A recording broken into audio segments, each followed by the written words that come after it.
see here, my first chart paper contains all the introduction of our project, containing the aims and objective of our project. That means what is the main motive of our project?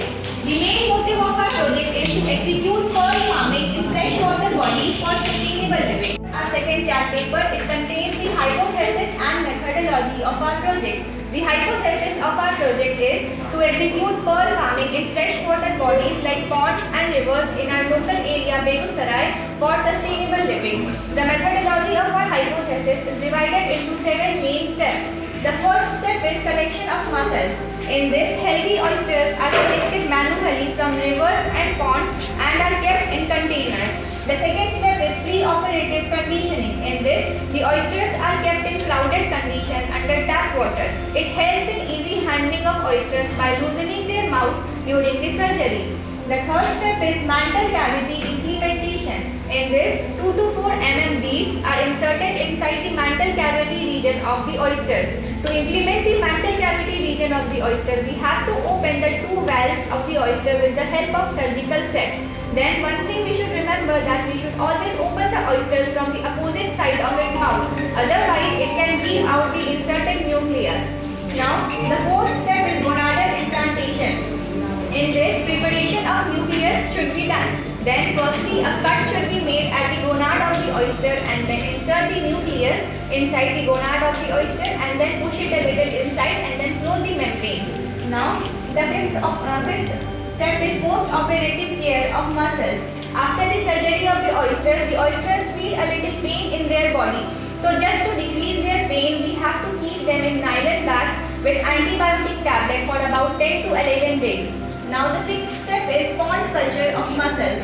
After the end of the antibiotic treatment, we take out the oysters from the nylon bags and keep them in net bags. Usually 2 oysters per net and then hang them with the help of bamboos and pipes in the pond in which we are going to do the pearl culture. Then 2 things we should remember, that we should always supply the oysters with their natural feed, that is algae, cow dung, groundnut powder and duck excreta at an interval of 5 to 6 days. The second point which we have to remember is that we have to regulate the water of the pond at an interval of 10 to 11 days, so as not to form the ammonia content in water, as ammonia is very harmful for any aquaculture or any aquatic life. Now, the 7th and last step of our project is harvest of mussels and pearls. At the end of the culture period, that is about 12 to 14 months, we can harvest the pearls and oysters.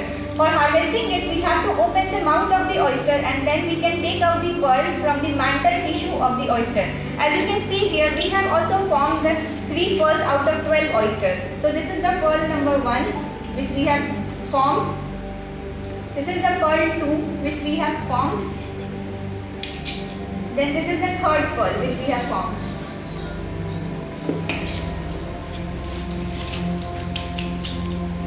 Now coming towards our next topic, which is need statement. That means why we have selected this topic.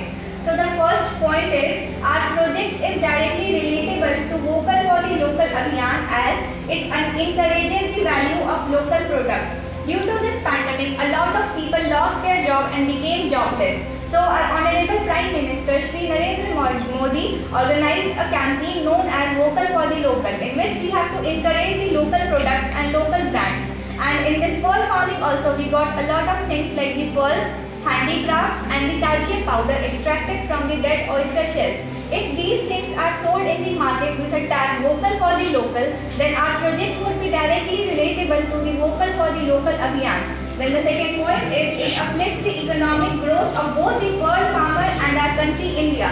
Because pearl farming is such type of new farming which includes very less investment and can give out huge profits if done properly. The third point is, pearl farming has a large impact on ecosystem and it helps the ecosystem to stay healthy. Because in pearl farming we have to include oysters, and oysters help the ecosystem stay healthy because oysters can purify water in which it is living. Now moving towards our third draft paper, it contains the data analysis and interpretation of our project. So we have drawn here 3 data analysis. The first one is a pie chart showing the oysters found in different local ponds in our area. So the place with most amount of oysters was Gandhari. Then the second one was Simaria. Then the third one was Chandpura. Then the fourth one was Ramdiri, and the fifth one was a river near before Mandhaur. Then the second table here shows the total investment done by us during the methodology and how much profit we got at the last of our pearl culture. So we took 12 oysters which were easily available in our nearby ponds. Then the pond construction was constructed in Kidzi 2 campus Vishnu Chowk, whose length is 5 feet 41 inch, width is 5 feet and depth is 35 inch. Then the natural feed of the oysters were as follows: cow dung, groundnut and then excreta. So cow dung was easily available in our area with free of cost. Then we bought groundnut 1.5 kg for rupees 150. We also bought duck excreta 5 kg for rupees 50. Then for the surgery of the oyster, we got the dissection kit which was easily available in our school's science laboratory, and we bought 15 nuclei for rupees 6, which was rupees 150. Now the adding total investment, we got rupees 290 rupees as total investment in our methodology. Now after experimenting all the things, we got the one result that we got 3 pearls out of 12 oysters.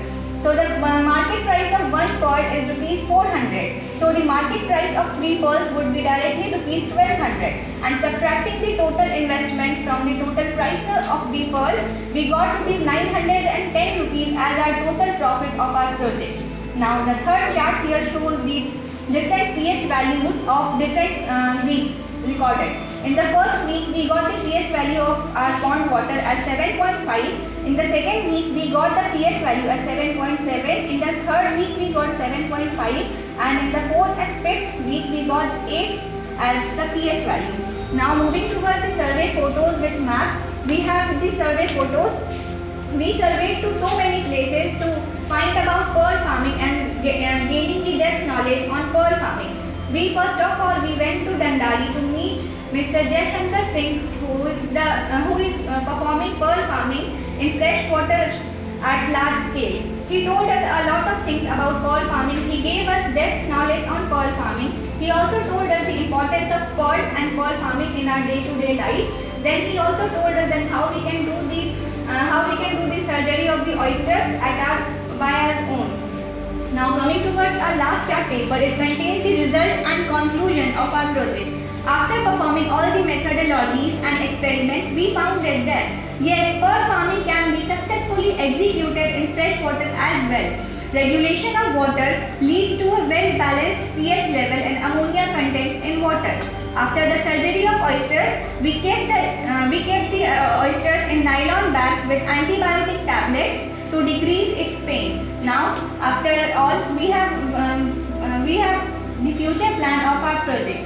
The future plan of our project is to spread the awareness of pearl farming in our local area and in our society for sustainable living. We want to enhance the economic growth of the pearl farmers and our country, India. We want to encourage the vocal for the local Abhiyan as well as Atmanirbhar Abhiyan. Also, we want to encourage the people for performing pearl farming in our local area, Begusarai. Lastly, I would like to thank all of you for listening my presentation. Thank you. One thing I would like to show, this is the handicraft which we have made from the dead oyster shells. This is a portrait which we can use as a home decor.